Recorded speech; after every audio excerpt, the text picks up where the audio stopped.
సంవత్సరాల తరబడి ఎన్ని మందులు వాడినా మీ మోకాల నొప్పులు తగ్గట్లేదా? ప్రాణ పెయిన్ క్లినిక్ లో అత్యాధునిక చికిత్స. చంద్రబాబు సర్కార్ అధికారంలోకి వచ్చాక అమరావతికి మంచి రోజులొచ్చాయి. పెండింగ్ పనులు పరుగులు తీసే సమయం వచ్చింది. ఏపీ రాజధాని అమరావతిని అత్యంత అద్భుతంగా తీర్చిదిద్దాలని సీఎం పట్టుదలతో ఉన్నారు. అందులో భాగంగానే తాజాగా తొలి అడుగు పడింది.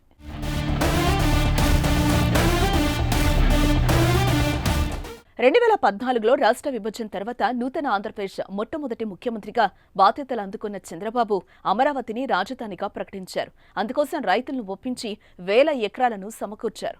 ల్యాండ్ పూలింగ్లో సేకరించిన భూముల్లో 2015 అక్టోబర్ 22న ప్రధాని నరేంద్ర మోదీ శంకుస్థాపన తర్వాత పనులు ఊపందుకున్నాయి. తొలుత తాత్కాలిక సచివాలయం, అసెంబ్లీ సిద్ధం చేశారు. 2017 నుంచే వాటిని వినియోగంలోకి తీసుకొచ్చారు. ఆ తర్వాత తాత్కాలిక హైకోర్టు భవనం సిద్ధం చేశారు. 2019 నుంచి కార్యకలాపాలు మొదలయ్యాయి.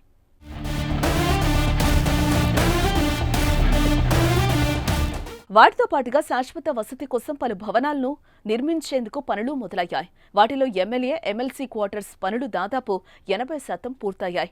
ఐఏఎస్, ఐపీఎస్ అధికారుల కోసం నిర్మించిన నివాసాలు కూడా 90% పూర్తి చేశారు.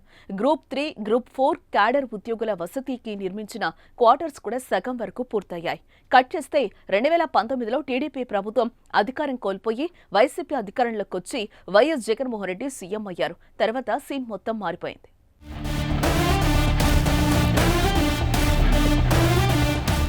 వైసీపీ ప్రభుత్వం ఏపీకి ఒక్క రాజధాని కాదు 3 రాజధానులు అనే అంశాన్ని తెరపైకి తీసుకొచ్చింది. జగన్ 2019 డిసెంబర్ 17న అసెంబ్లీ వేదికగా 3 రాజధానుల ప్రకటన చేశారు. పాలనా వికేంద్రీకరణ తమ లక్ష్యమని, అభివృద్ధి ఒకే ప్రాంతంలో ఉండొద్దని చెప్పి విశాఖను ఎగ్జిక్యూటివ్ క్యాపిటల్, కర్నూలును జ్యుడిషియల్ క్యాపిటల్ గా ప్రతిపాదిస్తూ అమరావతిలో లెజిస్లేటివ్ క్యాపిటల్ ఉంటుందని తెలిపారు. అందుకు దక్షిణాఫ్రికాను ఉదాహరించారు. సీఎం ప్రకటనకు అనుగుణంగా 2020 జనవరిలో శాసనసభ ప్రత్యేక సమావేశాల సందర్భంగా అసెంబ్లీలో సిఆర్డీఏ రద్దు, ఏపీ పాలనా వికేంద్రీకరణ బిల్లులు ఆమోదించారు. కానీ జగన్ 5 ఏళ్ల పాలనలో రాజధాని నిర్మాణం ఎక్కడా జరగలేదు. విశాఖ నుంచి పాలన చేస్తామని పలుమార్లు ప్రకటించినా అది ప్రకటనకే పరిమితమైంది.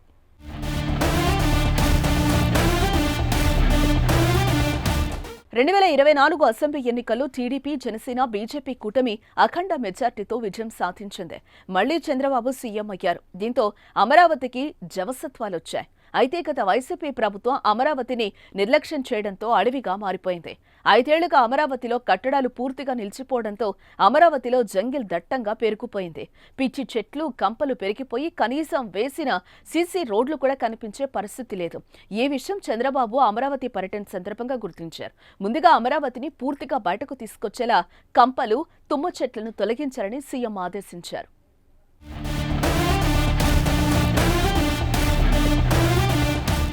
సీఎం ఆదేశాల మేరకు అమరావతిలో జంగిల్ క్లియరెన్స్ పనులను మంత్రి నారాయణ బుధవారం ప్రారంభించారు.